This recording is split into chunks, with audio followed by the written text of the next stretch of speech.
Curious about how to use the powerful Liquify feature in Photoshop 2024?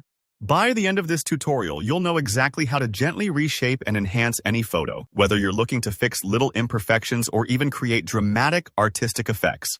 I'm going to walk you through each step with practical tips, so you'll really understand not just how, but why Liquify works the way it does. Let's get started. So, first things first, go ahead and open up Photoshop 2024 on your computer.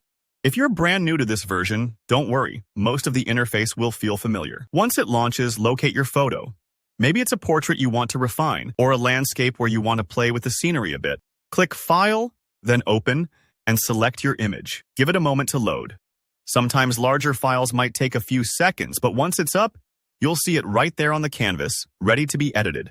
Now, here's where the magic starts. At the top menu bar, you'll see Filter. Go ahead and click on that. And in the drop-down menu, select Liquify. This brings up the Liquify workspace, which looks a little different from the main Photoshop screen. It's packed with a bunch of tools on the left side, and as soon as you see it, you'll know you're in the right place. If you've never used Liquify before, it's sort of like molding clay. You get to push and pull pixels into the shape you want, but in a way that can look completely natural if you do it right. Now, we're going to focus on two tools today, the Forward Warp tool and the Reconstruct tool.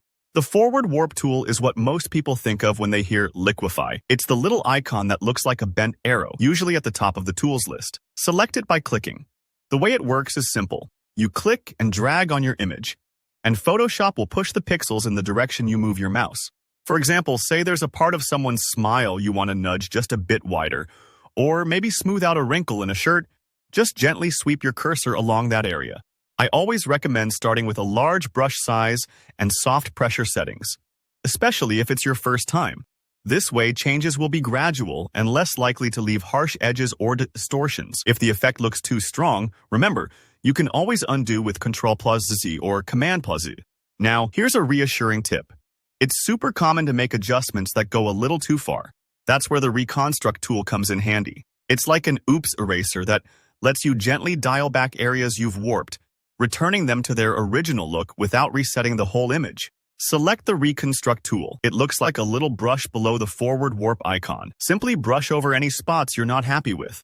It's almost like smoothing out the clay after you've stretched it a bit. Perfect for tidying up and making sure your edits look natural. Take your time here. Sometimes it's helpful to zoom in for more precision, or to toggle the preview button to check your before and after. Remember that subtlety is key. Small changes can make a big difference, especially in portraits or product photos. If you're shaping things for more dramatic, artistic effects, don't be afraid to experiment and have fun, knowing you can always reconstruct or undo if needed. Once you're happy with how everything looks, just hit OK to apply the Liquify changes and return to the main Photoshop canvas. And that's really all there is to it.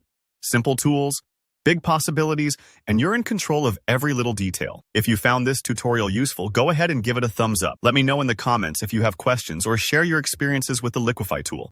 And don't forget to subscribe for more helpful Photoshop tips and step-by-step guides. See you in the next one.